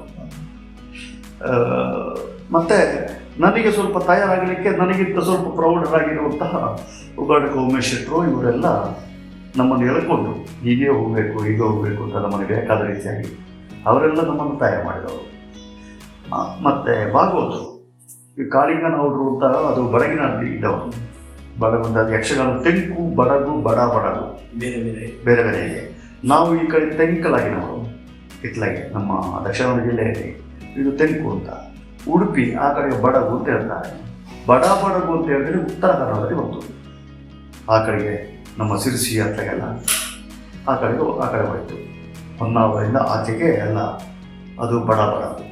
ಹೀಗೆ ಈ ಕಾಳಿಂಗನವರು ಉಡುಪಿಯವರು, ಶಾಸ್ತ್ರಾಂಗ ಗುಡ್ಮಿ ಅಂತ ಉಡುಪಿಯವರು. ಒಳ್ಳೆ ಕಲಾವಿದ. ನಮ್ಮಲ್ಲಿ ಇವರು ಕರ್ತೋಕ ಮಂಜುನಾಥ ಭಾಗವತರು ಮತ್ತು ಅವರ ಜೊತೆಗೆ ಭಾಗವತರು. ಅವರದ್ದು ಜೋರಾಟದಲ್ಲಿ ನಾನು ವೇಷ ಮಾಡಿದ್ದೇನೆ ಮಂಗಳೂರು ಪುರಭವನದಲ್ಲಿ. ಮತ್ತು ಕಾಳಿಂಗನವರು ಅವರ ಬಹಳಷ್ಟು ಬೇಗನೆ ಅವರು ಯಕ್ಷಗಾನದಿಂದ ಇಲ್ಲಿಂದ ಬಿಟ್ಟು ಹೋಗಿದ್ದಾರೆ. ಅವರು ಯಾಕಂದರೆ ಬಡಗುತಿಟ್ಟು ಅನ್ನುವುದನ್ನು ಎತ್ತುಗಡೆ ತೋರಿಸಿದವರೇ ಕಾಳಿಂಗನವರು. ಇಲ್ಲಂದ್ರೆ ನಮ್ಮ ತೆಂಕು ಯಕ್ಷಗಾನದ ಎದುರಿನಲ್ಲಿ ಬಡಗಿನವರು ಕಾಣಿಸ್ಕೊಳ್ತಿರ್ಲಿಲ್ಲ. ಆ ಟೈಮಲ್ಲಿ ಯಾವ ರೀತಿ ಮಾಡಿದ್ರು ಕಾಣಿಸ್ಕೊಳ್ತಿರ್ಲಿಲ್ಲ. ಯಾಕಂದ್ರೆ ನಮ್ಮಲ್ಲಿ ಇದ್ದ ಭಾಗವತರು ಉಂಟವು, ಬಲಿಪರು, ಮಂಡೆಚ್ಚರು, ಈ ಕಡೆಯಿಂದ ಕರ್ತವ್ಯ ಮಂಜು ಭಾಗವತರು, ಮತ್ತು ಇವರು ಅಗರಿ ಶ್ರೀನಿವಾಸ ಭಾಗವತರು, ದೊಡ್ಡ ಭಾಗವತರು, ದೊಡ್ಡ ಗುರಿಗಳು. ಯಾಕಂದರೆ ಭಾಗವತರಿಗೆ ಇದಮ್ಮಿತ್ತಮ್ ಅಂತ ಹೇಳುವ ಒಂದು ನಿರ್ದೇಶನ ಕೊಡುವ ಜವಾಬ್ದಾರಿ ಅವರಿಗೆ ಅಂತ ಭಾಗವತರುಗಳು. ಅಲ್ಲಿ ಅಷ್ಟು ದೊಡ್ಡ ಮೆರೆದ ಭಾಗವತರುಗಳೆಲ್ಲ ಇರಲಿಲ್ಲ. ಇದ್ದರೂ ಕೂಡ ಅದರಲ್ಲಿ ಅಷ್ಟು ನಾಜೂಕಾಗಿ ಅಥವಾ ಆ ಕಲೆಯನ್ನು ಅಷ್ಟು ಅದ್ಭುತವಾಗಿ ಅಲ್ಲಿ ಕಾಣಿಸ್ಕೊಳ್ಳಲಿಕ್ಕೆ ಉಡುಪಿಯವರಿಂದ ಆ ಸಮಯದಲ್ಲಿ ಆಗುತ್ತಿರಲಿಲ್ಲ. ಇದರಲ್ಲಿ ಕಾಣಿಸ್ಕೊಳ್ಳಲಿಲ್ಲ. ಹಾಗೆ ಅಂತೂ ಇವರು ಕರ್ತವ್ಯದವರು ನಮ್ಮನ್ನು ಬಹಳಷ್ಟು ತಯಾರು ಮಾಡಿದ್ದಾರೆ. ಅಂಥವ್ರನ್ನೆಲ್ಲ ನಾವು ವಹಿಸ್ತೇವೆ. ಮತ್ತು ನಮ್ಮ ರಂಗದ ಚಟುವಟಿಕೆಗಳಿಗೆ ಪುತ್ತೂರು ಶ್ರೀಧರ ಭಂಡಾರಿ ಅವರನ್ನು ಇವ್ರನ್ನ ನಾವು ಫಾಲೋ ಮಾಡಿದ್ದೇನೆ. ಅವರ ಹೆಜ್ಜೆಗಾರಿಕೆಯನ್ನೆಲ್ಲ ಇವತ್ತು ನೋಡಿ ನಾಳೆ ಅದೇ ಹೆಜ್ಜೆಯನ್ನು ರಂಗದಲ್ಲಿ ನಾನು ಹಾಕಲಿಕ್ಕೆ ಪ್ರಯತ್ನ ಪಡ್ತಿದ್ದೆ. ಹಾಗೆ ಅಭ್ಯಾಸ ಉಂಟು. ಮತ್ತು ಮಾತಾಡಲಿಕ್ಕೆ ಪಾತಾಳ ವೆಂಕಟರಮಣ ಭಟ್ರು ಹಿರಿಯರು ಈಗಲೂ ಇದ್ದಾರೆ. ಅಂಥವರು ನನಗೆ ಪ್ರತಿ ದಿವಸ ಒಂದೊಂದು ಪುಸ್ತಕ ತಂದು ಕೊಡ್ತಿದ್ವಿ. ಒಂದೊಂದು ಅಧ್ಯಾಯವನ್ನು ಓದಲೇಬೇಕು ಮಾತ್ರ ಅಲ್ಲ, ಅವರ ಎದುರಲ್ಲಿ ಓದಿ ಹೇಳಬೇಕು. ನಾವು ಹೇಳಿದ ಕೂಡಲೇ ಅದು ಅಷ್ಟೊತ್ತಿಗೆ ನಮ್ಮ ನಾಲಿಗೆಯ ವ್ಯತ್ಯಾಸ ಅದನ್ನು ಸರಿಪಡಿಸಲಿಕ್ಕೆ ಆಗುತ್ತೆ. ಅವರು ಗಮನಿಸಿ ಹೌದು, ಅದು ಹೀಗೆಲ್ಲ ಹೀಗೆ ಬರಬೇಕು. ಯಾಕಂದರೆ ಯಕ್ಷಗಾನಕ್ಕೆ ಸಂಸ್ಕೃತ ಭಾರಿ ಅಗತ್ಯ. ಕೆಲವು ಶ್ಲೋಕಗಳನ್ನೆಲ್ಲ ಹೇಳಬೇಕು ಅಂತಿದ್ದರೆ ಅದರಲ್ಲೂ ಅಷ್ಟೇ ಸ್ಪಷ್ಟವಾಗಿ ನಾವು ಅದನ್ನು ಉಚ್ಚಾರ ಕೊಡಬೇಕಾಗ್ತದೆ. ಒಂದು ಸಣ್ಣ ಲೋಪ ಇದ್ದರೂ ಅದು ವಿಪರೀತ ಅರ್ಥ ಹೋಗ್ತದೆ. ಒಂದು ವೇಷ ಅಂತ ಹೇಳಿದರೆ ಈ ಅಭಿಮನ್ಯು, ಚಂಡಮುಂಡರು ಇತ್ಯಾದಿ ಪಾತ್ರಗಳೆಲ್ಲ ಒಳ್ಳೊಳ್ಳೆ ಪಾತ್ರಗಳು. ಆದರೆ ಒಂದು ನನಗೆ ಈ ಅಭಿಮನ್ಯು ಮಾಡಿ ಬಹಳಷ್ಟು ನಾವು ಆಯಾಸ ಪಟ್ಟುಕೊಂಡು ಮಾಮೂಲಿ ಹೇಳುವುದನ್ನೇ ಹೇಳಿಕೊಂಡು ಹೋಗುವುದಕ್ಕಿಂತ ಅದರಲ್ಲಿ ಹೊಸ ಹೊಸ ರೀತಿಯ ವಿಷಯಗಳನ್ನು ಹಾಕಿಕೊಂಡು ಹೋಗುವುದು ಒಳ್ಳೆಯದು ಅನ್ನುವುದು ನನ್ನ ಅಭಿಪ್ರಾಯ. ಈಗ ಯಾವತ್ತೋ ನಮ್ಮ ಶ್ರೀಧರ ಭಂಡಾರಿ ಅವರೆಲ್ಲ ಹೇಳಿದ ಅಭಿಮನ್ಯು ಹೇಳಿದ ಅರ್ಥವನ್ನೇ ಈಗಿನ ಕಲಾವಿದರು ಬಳಸ್ತಾ ಇದ್ದಾರೆ. ನನಗೆ ಅದು ಈಗ ನಾನೀಗ ಒಂದು ಅಪರೂಪಕ್ಕೆ ಸಿಕ್ಕಿದ್ರೆ ಅಭಿಮನ್ಯು ಬಂದರೆ ನನ್ನ ನಿನ್ನೆ ಹೇಳಿದ್ರೆ ಅಂತ ಹೇಳುವುದೇ ಇಲ್ಲ. ನಾನು ಬೇರೆಯ ಅರ್ಥ ಹೇಳೋದಕ್ಕೆ ಅದೇ ಮಾತ್ರ ಸೂಚ್ಯವಾಗಿ ಅದೇ ಶಬ್ದ ಬಂಡಾಗಳನ್ನು ವ್ಯತ್ಯಾಸ ಮಾಡೋದು. ಹೌದು, ಅಷ್ಟು ಮಾಡದೇ ಇದ್ದರೆ ಮಾಮೂಲಿ ಅದು ಬೇರೆ ಕಾಲದ್ದು ಅದನ್ನೇ ಹೇಳ್ತಾರೆ, ಅದೇ ಹೇಳ್ತಾರೆ. ಅವು ಬಂದರೂ ಅವರ ಅಭಿಮನ್ಯು ಆದರೆ ಅವನೇ ಅದನ್ನೇ ಅರ್ಥ ಹೇಳುದು, ಇವಾದರೂ ಇದನ್ನೇ ಅರ್ಥ ಹೇಳುದು, ಹಾಗೆ ಬರ್ತದೆ ಅದು. ಅದರಲ್ಲಿ ಹೊಸ ಹೊಸ ರೀತಿ ಎಲ್ಲಿ ಬಂದ ಚಂದ ಅಂತ ನಾನು ಅಂಥದ್ದನ್ನೆಲ್ಲ ಬಹಳ ಇಷ್ಟಪಟ್ಟೆ. ಅದರಲ್ಲಿಯೂ ಈಗ ಶ್ರೀಧರ ಭಂಡಾರಿಯವರು ಅಭಿಮನ್ಯು ಮಾಡಿಕೊಂಡಿರುವಾಗ ನಾನು ಕುರುಕ್ಷೇತ್ರದಲ್ಲಿ ಇಡೀ ಅರ್ಜುನ ಮಾಡಿದ್ದೇನೆ. ಮತ್ತು ಕೃಷ್ಣ.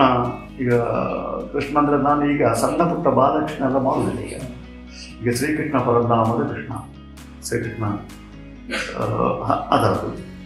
ಮತ್ತು ಈಗ ಕೃಷ್ಣ ಅರ್ಜುನ ಕಾಳಗ, ಕುರುಕ್ಷೇತ್ರದಲ್ಲಿ ಕೃಷ್ಣ ಬರ್ತಾನೆ, ಬೇರೆ ಬೇರೆ ರೀತಿಯ ಕೃಷ್ಣ, ಅಂಥದ್ದನ್ನೆಲ್ಲ ಮಾಡಲಿಕ್ಕೆ ಇಷ್ಟ ಆಗೋದು. ಮತ್ತು ಸ್ವಲ್ಪ ಹಾಸ್ಯ ಮಿಶ್ರಿತವಾದ ಸಂಭಾಷಣೆ ಸಿಕ್ಕಿದ್ರೆ ಖುಷಿಯಾಗೋದಲ್ಲ.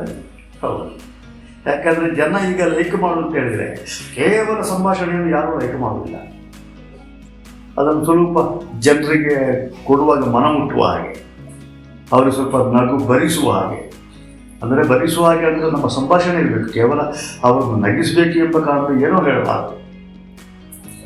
ಈಗ ಅದು ಕಲಾವಿದರಲ್ಲಿ ಕೆಲವು ದೊಡ್ಡ ಲೋಪ ಉಂಟಂಥದ್ದು ನಾನು ನೋಡುವ ಹಾಗೆ. ತಾನು ನಗುವುದು, ಸಭೆಯನ್ನು ನಗಿಸಲಿಕ್ಕೆ ಅವರಿಗೆ ಸೂಚನೆ ಕೊಡುವುದು ಹಾಗೆ. ಈಗ ಅಂದರೆ ಒಂದು ವೇಷ ಮಾಡುವಾಗ ಯಾವ ರೀತಿ ಮೊದಲೇ ಯಾವ ರೀತಿ ಎಲ್ಲ ತಯಾರಾಗ್ತದೆ? ಅಂದರೆ ವೇಷ ಹಾಕಿದ ಮೇಲೆ ಏನು ಫಲಹಾರ ಆ ಥರದ್ದೇನು ತಿನ್ನಲಿಕ್ಕಿಲ್ಲ. ಆಗ ಇದು ಬೆಳಗ್ಗೆಯಿಂದ ಸಂಜೆ ತನಕ ಉಪವಾಸನೇ ಇರಬೇಕು. ಆಗಿನ ತಯಾರಿಗಳು ಹೇಗಿರ್ತದೆ ಅಂತ ನಿಮ್ಗೆ? ಆವಾಗ ಯಾಕಂದರೆ ರಾತ್ರಿ ಬೆಳಗಿನವರೆಗೆ ಯಕ್ಷಗಾನ ಇರುವ ಸಂದರ್ಭದಲ್ಲಿ ಆವಾಗ ನಮ್ಮ ಮಧ್ಯಾಹ್ನ ಊಟ ಆಗುವಾಗಲೇ ಗಂಟೆ ಎಲ್ಲ ಆಗ್ತದೆ. ಯಾಕಂದರೆ ಆವಾಗ ಟಿಕೆಟಿನ ಯಕ್ಷಗಾನವು ಪ್ರತಿಯೊಂದು ಕಡೆಯಲ್ಲಿಯೂ ಕೂಡ ಒಂದು ಶಾಲೆಯ ದೇವಸ್ಥಾನದ ಅಥವಾ ಭಜನಾ ಮಂದಿರದ ಇತ್ಯಾದಿಲ್ಲ ಸಹಾಯಾರ್ಥವಾಗಿ ಊರವರು ಯಕ್ಷಗಾನ ಮಾಡ್ತಿದ್ದರು. ಹಳ್ಳಿಯಲ್ಲಿ ಯಕ್ಷಗಾನ ಹೋಗ್ತಿರಲಿಲ್ಲ, ಸಿಟಿಗಳಲ್ಲಿ ಮಾತ್ರ ಆಗ್ತಿತ್ತು. ಈಗ ಮಧ್ಯಾಹ್ನಕ್ಕೆ ಗಣಪ ಪೂಜೆ ಎಲ್ಲ ಆಗಿ ಆಮೇಲೆ ಊಟ. ರಾತ್ರಿಗೆ ಯಕ್ಷಗಾನ ಆರಂಭ ಆಗೋದು 9:30 ಗಂಟೆಗೆ, ಅಂದರೆ 9 ಗಂಟೆಗೆ ಚೌಕಿ ಪೂಜೆ. ನಾವು ಊಟ ಮಾತ್ರ 7:30 ಗಂಟೆಗೆ ಊಟ ಮಾಡಬೇಕಾಗ್ತದೆ. ಯಾಕಂದರೆ ಕಲಾವಿದರಿಗೆ ಹಗಲು ಉಳಿಲಿಕ್ಕೆ ಒಂದು ಪ್ರತ್ಯೇಕ ಒಂದು ಕಡೆಯಲ್ಲಿ ವ್ಯವಸ್ಥೆ ಮಾಡ್ತಾರೆ. 7:30 ಗಂಟೆಗೆ ಊಟ ಮಾಡಿ ಆಮೇಲೆ ನಮ್ಮ ಬಿಡಾರ ಕ್ಲೋಸ್ ಆಗ್ತದೆ. ಮತ್ತು ನಾವು ಚೌಕಿ ಹತ್ರ ಹೋಗ್ತೇವೆ. ಚೌಕಿ ಹತ್ರ ಹೋದ ಮೇಲೆ ಆವಾಗ ಟಿಕೆಟ್ನ ಆಟ ಆದ ಕಾರಣ ಬೆಳಗಿನವರೆಗೆ ಎಂಥದ್ದು ಇಲ್ಲ, ಕೇವಲ ನೀರು ಬಿಟ್ಟು ಬೇರೆ ಉಂಟು. ಅದು ಏನೋ ತರಿಸಿಕೊಳ್ಬೇಕು ಅಂತಿದ್ರೆ ನಮ್ಮಲ್ಲಿ ದುಡ್ಡಿದ್ರೆ ತರಿಸ್ಬೋದು, ತಿನ್ಬೋದು ಹಾಗೆ. ಈಗ ಹಾಗಲ್ಲ, ಆವಾಗ ಆ ಕ್ರಮದಲ್ಲಿತ್ತು. ಈಗ ಬಯಲಾಟ ಮತ್ತು ಕಾಲಮಿತಿಗೆ ಬಂತು ನಮ್ಮದು. ರಾತ್ರಿ ಬೆಳಗ್ಗೆವರೆಗಿಲ್ಲ, ಕಾಲಮಿತಿ ಸೌಕರ್ಯಗಳು ಹೆಚ್ಚಾಯ್ತು. ಈಗ ಯಕ್ಷಗಾನ ಆಡಿಸುವವರೆಲ್ಲ ಸೇವಾರ್ಥದ ಅವರೆಲ್ಲ ಕಲಾವಿದರು ನಮ್ಮ ಗಾಡಿಯೆಲ್ಲ ಅಲ್ಲಿ ಮುಟ್ಟುವಾಗಲೇ ಬನ್ನಿ ಚಾ ಕೊಟ್ಟು ಹೋಗಿ ಅಂತ ಕರೀತಾರೆ. ಗಂಟಲು ಹಾಕಿರ್ತಾರೆ, ಅಲ್ಲಿ ಚಾ ತಿಂಡಿ ವ್ಯವಸ್ಥೆ ಇರ್ತದೆ, ಅಲ್ಲಿ ತಿನ್ನುವುದು, 2ನೇ ಹೊತ್ತು ಉಳಿಯುವುದು, ಮಧ್ಯಾಹ್ನ ಸಮಯಕ್ಕೆ ಪೂಜೆ ಆಗ್ತದೆ, ಅಡಿಗೆ ಆಗ್ತದೆ, ಊಟ ಮಾಡುವುದು, ಸಂಜೆ ಹೊತ್ತಿಗೆ ಅಲ್ಲಿಂದ ಪುನಃ ಹೊರಟು ಬರುವುದು. ಇಲ್ಲಿಗೆ ಬಂದ ಕೂಡ ರಾತ್ರಿ ಇಡೀ ಆಟ ಮುಗಿಯೋವರೆಗೆ ಒಂದು 3-4 ಬರೋ ಚಹಾ ತಿಂಡಿ ಬರ್ತದೆ. ಈಗ ಹೊಟ್ಟೆ ತುಂಬುವುದಕ್ಕೆ ಇರುವುದಿಲ್ಲ, ಹಸಿವಿನ ಸಮಸ್ಯೆ ಇಲ್ಲ. ಊಟಕ್ಕೆ ಊಟ ಉಂಟು, ಮತ್ತು ಅವತ್ತು ಸಾರ್ವಜನಿಕ ಊಟನೇ ಇರ್ತದೆ. ಮಧ್ಯಾಹ್ನ ಇರ್ತದೆ, ಕತ್ಲೆಗೆ ಇರ್ತದೆ, ಅಲ್ಲಿ ಊಟ ಹೋಗಬೇಕು ಬೇಕಾದರೆ ಮಾಡಬಹುದು. ಹಾಗೆಲ್ಲ ಮೇಳಕ್ಕೆ ಸೇರಿ ಮನೆಗೆ ಬರಬೇಕು ಅಂತಿದ್ರೆ ನಮಗೆ ಬರಲಿಕ್ಕೆ ಆಗ್ತಿರಲಿಲ್ಲ. ಪತ್ತನಾಜೆಗೆ ನಮ್ಮದು ಮೇಳ ಎಂಡ್ ಆಗೋದಿದ್ರೆ ಲಕ್ಷದೀಪ ಕಳೆದು ಕೂಡ ಮೇಳ ಆರಂಭ ಆಗುತ್ತದೆ. ನಮಗೇನಂದ್ರೆ ಲೆಟರ್ ಪೋಸ್ಟ್ ಕಾಗದ ಹಾಕೋದು ಮನೆಗೆ. ಅದು ನೀವು ಹೇಗಿದ್ದೀರಿ ಅಂತ ಹೀಗೆಲ್ಲ ಕೇಳೋದು. ಆ ಕಾಗದ ಮನೆಗೆ ಮುಟ್ಟುವಾಗ 1 ವಾರ ಆಗ್ತದೆ. 2ನೇ ಇಲ್ಲಿಂದ ರಿಪ್ಲೈ ಉತ್ತರ ಅವರು ನನಗೆ ಕಳಿಸಬೇಕಾದ್ರೆ ನಾವು ಮುಂದೆ ಹೋಗುವ ಒಂದು ಕ್ಯಾಂಪಿನ ಒಬ್ಬರು ಆಟ ಆಡಿಸುವವರು ಇರ್ತಾರೆ, ಅವರ ಅಡ್ರೆಸ್ಸಿಗೆ ಕಳಿಸು, ಇಂತಲೇ ಪತ್ರ ಬರೀದೆ ಅಂತ ನಮಗೆ ಮೇಡದವರ ಹೆಸರು ಹಾಕಿ ಇಂಥವು ಕ್ಯಾರಪ್ ಹಾಕೋದು. ಆ ಕಾಗದ ಬಂದು ಅಲ್ಲಿ ಮುಟ್ಟುತ್ತದೆ, ಅಂದರೆ 10-15 ದಿವಸ ಹೋಗ್ತದೆ. ಹೀಗೆಲ್ಲ ಈಗಿನ ಇದೆಲ್ಲ ಇಲ್ಲಲ್ಲ, ಫೋನಿಗೆ ಯಾವುದು ಇಲ್ಲಲ್ಲ. ಹಾಗೆ ಮರೆಯಲಾಗದ ಕ್ಷಣ ಯಾವುದಾದ್ರೂ ಇದೆಯಾ? ಖಂಡಿತ ಇದೆ. ಮರೆಯಲಾಗದ ವಿಷಯಗಳು. ಅದ್ಭುತವಾಗಿ ಅಮೃತ ಸೋಮೇಶ್ವರರು ಧರ್ಮಸ್ಥಳ ಮೇಳಕ್ಕೆ ಒಂದು 10 ಪ್ರಸಂಗಗಳನ್ನು ಪ್ರತಿ ವರ್ಷ ಕೊಡ್ತಾ ಇದ್ದರು, ಬೇರೆ ಬೇರೆ ಪುರಾಣವನ್ನು. ಆ ಅಮೃತ ಸೋಮೇಶ್ವರರು ಯಾವ ರೀತಿಯಾಗಿ ಧರ್ಮಸ್ಥಳ ಮೇಳದ ಕಲಾವಿದರನ್ನೆಲ್ಲ ಟೀಮನ್ನು ನೋಡಿದ್ದಾರೆ, ಅವರವರಿಗೆ ಒಪ್ಪುವ ರೀತಿಯಾಗಿ, ಅವರವರಿಗೆ ಬರುವ ರೀತಿಯಾಗಿ ಪಾತ್ರ ಹಂಚುವಣಗಳನ್ನು ಒದಗಿಸುವಂಥ ಪ್ರಸಂಗಗಳನ್ನು ಕೊಡ್ತಿದ್ದರು. ಆ ಸಂದರ್ಭದಲ್ಲಿ ಕಡತೋಕ ಮಂಜು ಭಾಗವತರು ನಮ್ಮನ್ನು ತಯಾರು ಮಾಡುವ ಸಂದರ್ಭದಲ್ಲಿ ನನ್ನನ್ನು ಒಂದು ಸಲ ಸ್ವಲ್ಪ ಅಲುಗಾಡಿಸಿದ್ದಾರೆ. ಅಂದರೆ ಕಾರಣ ಇಷ್ಟೇ, ನಾನು ಕುಣಿಯುವ ಯುವಕನಾಗಿದ್ದೆ, ಒಳ್ಳೆ ಕೆಲಸ ಮಾಡುವ ಸಂದರ್ಭ. ನನ್ನ ಪಾತ್ರವನ್ನು ಬದಲಾಯಿಸುವಂತೆ ಹೋಗುವುದು ಸಹ. ನನ್ನಂತೆ ಇನ್ನೊಬ್ಬರು ಇದ್ದಾರೆ, ಸ್ವಲ್ಪ ಇವತ್ತು ಬದಲಾವಣೆ ಮಾಡಿ ಅಂತ. ನಾನು ಅದಕ್ಕೆ ಒಪ್ಪಲಿಲ್ಲ. ಯಾಕಂದರೆ ನನಗೆ ಗೊತ್ತಿದೆ, ನನ್ನಷ್ಟು ಅವ್ರು ಕೆಲಸ ಮಾಡೋದಿಲ್ಲ ಅಂತ ನನಗೆ ಗೊತ್ತು. ಹಾಗೆ ನನಗೆ ಏನಿದ್ರು ಕೂಡ ನಾನೇ ಮಾಡೋದು ಆಟ ಹೇಳಿದೆ. ಪ್ರಜೆಯಲ್ಲಿ ಯಾರಾದರೂ ಇದ್ದರೆ ಮಾತ್ರ ಬದಲಾಯಿಸ್ಬೋದು, ಹೊರತು ನಾವೆಲ್ಲರೂ ಇರುವ ದಿವಸ ನಮ್ಮ ವಿಷಯವನ್ನು ಬದಲಾಯಿಸಲಿಕ್ಕೆ ಸಾಧ್ಯವಿಲ್ಲ. ನಾನು ಮಾಡ್ತೇನೆ ಅಂತ ಆಟ ಹೇಳಿದೆ. ಅದು ನಂದು ಸ್ವಲ್ಪ ಅವರ ಮಟ್ಟಿಗೆ ಒಂದು ಓವರ್ ಆಯಿತು, ಅವರಿಗೆ ಕೋಪ ಉಂಟು. ಅದಕ್ಕೆ ಮರು ದಿವಸ ರಂಗಸ್ಥಳವನ್ನು ಕುಡಿಸಿದರು. ಕೇವಲ ಅರ್ಧ ಗಂಟೆಯಲ್ಲಿ ಮುಗಿದು ಬರುವ ವೇಷವನ್ನು 1.25 ಗಂಟೆಯವರೆಗೆ ರಂಗದಲ್ಲಿ ಸತಾಯಿಸಿ ಕುಡಿಸಿದರು.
ಆದರೂ ಕೂಡ ನನಗೆ ಹೆಮ್ಮೆಯಾದ ಗಟ್ಟಿದ್ದ ಕಾರಣ ಚಿಪ್ಪಾರು ಕೃಷ್ಣಯ್ಯವಲ್ಲ ನೋಡ್ತಿದ್ದರು. ಅವರು ಮೊದಲೇ ಸೂಚನೆ ಕೊಟ್ಟಿದ್ದಾರೆ, ಮಾಮೂಲಿನ ಹಾಗೆಲ್ಲ ಇವತ್ತು ಇಲ್ಲಿ ಕಡತದ ಭಾಗವತ ಸ್ವಲ್ಪ ಜೋರಿದ್ದಾರೆ, ಜಾಗ್ರತೆ ಮಾಡಿಕೊ ಅಂತ ಎಚ್ಚರಿಕೆ ಕೊಟ್ಟಿದ್ದಾರೆ. ನಮ್ಮದು ವಿಷಯ ಅದಕ್ಕೆ ಹೋಗಿ ಕೋಡಿದಷ್ಟು ಕೆಲಸ ಮಾಡಿ, ಮಾಮೂಲಿಗಿಂತ ಕೆಲಸ ಮಾಡಿ ಮಾಡಿ ಮಾಡಿ ಮಾಡಿ ಕೊನೆಗೆ ಓವರಿಯಲ್ಲಿ ಬ್ಯಾಶ್ ಒಳ್ಳೆಯದಾಗಿದೆ ಅಂತ ಬೆನ್ನು ತಟ್ಟಿದ್ದಾರೆ. ಮತ್ತು ನಾನು ಧರ್ಮಸ್ಥಳ ಮಠದಲ್ಲಿ ಎಳೆಮೈಯಿಂದಲೇ ಗಣಪತಿ ದೇವರ ಪೂಜೆಯ ಬಗ್ಗೆ ಅದು ಕೆಲಸ ಸುಮಾರಿತ್ತು ನನಗೆ. ಅದಕ್ಕೆ ಮೊದಲು ಜನ ಇರಲಿಲ್ಲ. ದೇವರ ಪಾತ್ರಗಳನ್ನು ತೊಳೆಯುವುದು, ದೇವರಿಗೆ ಪಂಚಗಜ್ಜಕ್ಕೆ ಬೇಕಾದ ರೆಡಿ ಮಾಡುವುದು, ಸಮಿತಿಗಳನ್ನು ತಂದು ಒಪ್ಪಿಸುವುದು, ಗಣಪ ಮಾಡುವ ಗಂಟೆ ಬಾರಿಸುವುದು, ಪೂಜೆ ಗಂಟೆ ಬಾರಿಸುವುದು, ಶಂಖ ಊದುವುದು ಇತ್ಯಾದಿ ಎಲ್ಲ ಕಡಿಮೆ ಒಂದು 15 ವರ್ಷ ನಾನು ಮಾಡ್ತಾ ಇದ್ದೆ. ನೀವೀಗ ಹಲವಾರು ಪಾತ್ರಗಳನ್ನ ಮಾಡಿದ್ದೆ. ನಿಮಗೆ ಇದರಲ್ಲಿ ಇಷ್ಟವಾದ ಯಾವುದಾದ್ರೂ ಒಂದು ಪಾತ್ರದ್ದು ಸಂಭಾಷಣೆ ನಮಗೆ ತಿಳಿಸ್ಕೊಳ್ಬೋದಾ? ಮಾಡ್ಬೋದು. ಯಾಕಂದರೆ ನಮ್ಮ ಧರ್ಮಸ್ಥಳ ಕ್ಷೇತ್ರ ಮಾತ್ರ ಒಳ್ಳೆ ಪ್ರಸಂಗಗಳು ಒಳ್ಳೆ ರೀತಿಯಾಗಿ ವ್ಯವಸ್ಥಿತವಾಗಿ ನಡೀತಾ ಇತ್ತು. ರಾತ್ರಿ ಬೆಳಗಿನವರೆಗೆ ಆಗುತ್ತಾ ಇದ್ದ ಪಾತ್ರ. ಅದರಲ್ಲಿ ಈಶ್ವರ ಪಾತ್ರ ಈಗಲೂ ಮಾಡ್ತೇನೆ. ಈಗ ನಾನು ಹೆಚ್ಚಾಗಿ ಮಾಡೋದು ಅದರ ದೀಕ್ಷಿತ ಅಂತ. ಅದೆಲ್ಲ ಯಾಕಂದರೆ ಈಗಿನ ಜನ್ರೇಷನ್ಗೆ ಬೇಕಾಗಿ ಅದರಲ್ಲಿ ಧರ್ಮದೇವತೆಗಳ ಪರೀಕ್ಷೆಗೆ ಬೇಕಾಗಿ ಅದು 1-2-3 ಪಾತ್ರಗಳನ್ನೆಲ್ಲ ಬಿಡುವುದು ಅಂತ ಉಂಟು ಈಗೆಲ್ಲ. ಯಾಕಂದರೆ ಈಗ ಈ ಜಾತೀಯತೆ ಎಲ್ಲ ಬರ್ತಾ ಉಂಟಲ್ಲ, ಆ ದೃಷ್ಟಿಯಲ್ಲೆಲ್ಲ ಅದನ್ನೆಲ್ಲ ಬಿಡುವುದು ಅಂತ ಉಂಟು. ಯಾಕಂದರೆ ಮೊದಲು ಇದ್ದದ್ದೇ ಅದು ಸಮಸ್ಯೆ ಆಗೋದು ಬೇಡ ಈಗಿನ ಇದಕ್ಕೆ ಬೇಕಾಗಿ. ಸಂಭಾಷಣೆಗಳು ಬೇರೆ ಬೇರೆ ರೀತಿಯಿಂದ ಕೊಡ್ಬೋದು. ಈಶ್ವರನ ಪಾತ್ರ ಮಾಡೋದಿದ್ದರೆ ಧರ್ಮದೇವತೆಗಳ ಹತ್ರ ಒಂದು ನಾರದ ಬಂದು ಹೇಳಿದ ವಿಷಯಗಳನ್ನು ಅಲ್ಲಿ ಪ್ರಸ್ತಾಪ ಮಾಡ್ತೇನೆ. ಅಂದರೆ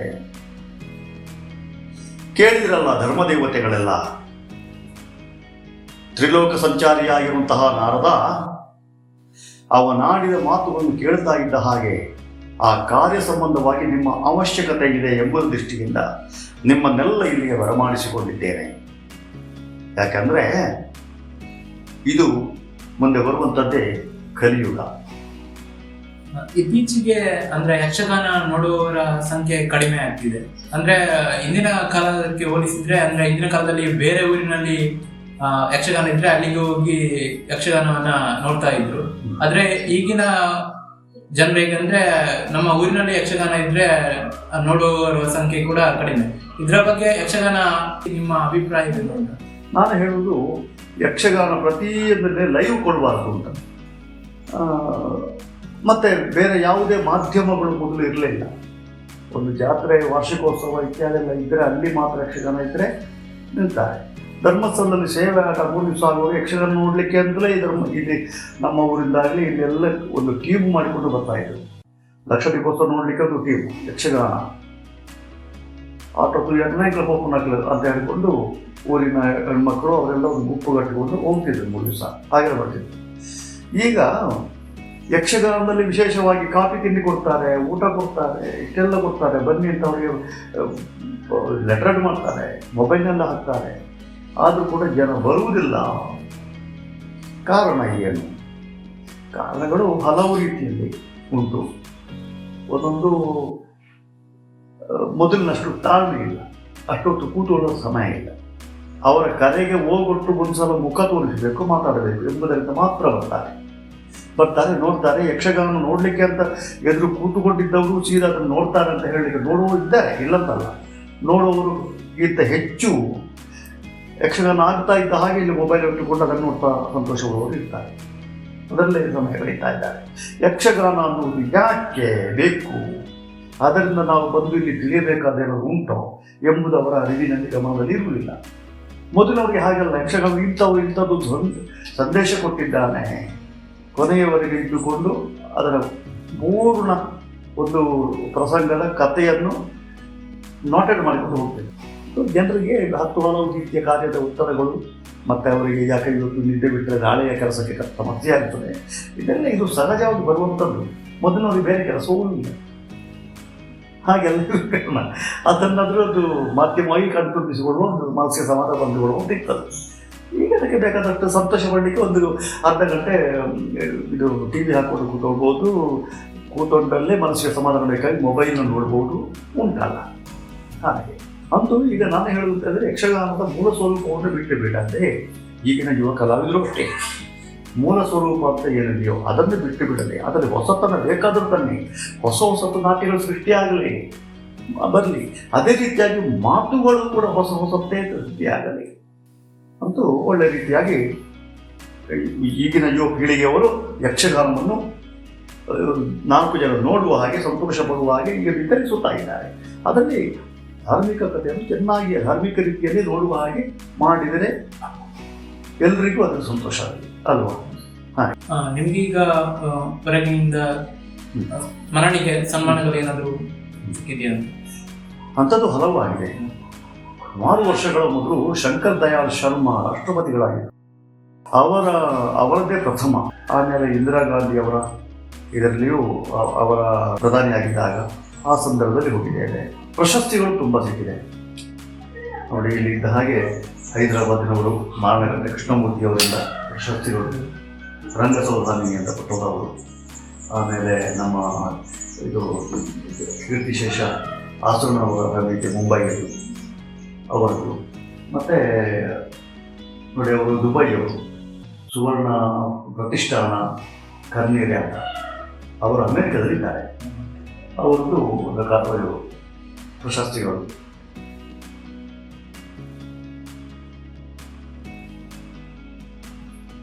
ಅವರವರ ಯೋಗ್ಯತೆಗೆ ಅವರವರ ವಿಷಯಕ್ಕೆ ಸರಿಯಾಗಿ ಯಕ್ಷಗಾನಕ್ಕೆ ಕೊಡುಗೆ ಕೊಟ್ಟಿದ್ದೇವೆ. ಅಂತೂ ಯಕ್ಷಗಾನ ಪ್ರತಿಯೊಬ್ಬ ಕಲಾವಿದರನ್ನು ಆಧರಿಸಿದೆ, ಖಂಡಿತ ಹೌದು. ಅಂತೂ ಕಲಾ ಸರಸ್ವತಿಯ ಪೂರ್ಣಾನುಗ್ರಹಿತರಾಗಿ ಕಲಾವಿದರ ಬದುಕು ಹಸನಾಗುತ್ತಾ ಇದೆ, ಹಸನಾಗಲಿ ಎನ್ನುವುದು ನಮ್ಮ ಶುಭ ಹಾರೈಕೆಗಳು. ಇಷ್ಟೊತ್ತು ನಿಮ್ಮ ಅಮೂಲ್ಯವಾದ ಕ್ಷಣವನ್ನು ನಮ್ಮ ಜೊತೆ ಕಳೆದಕ್ಕೆ ಧನ್ಯವಾದಗಳು. ವೀಕ್ಷಕರೇ, ಇದಾಗಿತ್ತು ಇವತ್ತಿನ ಸಾಧಕರ ಸಮಯ. ಇನ್ನೊಂದು ಸಾಧಕರ ಜೊತೆ ಮತ್ತೆ ಸಿಗೋಣ. ಧನ್ಯವಾದಗಳು.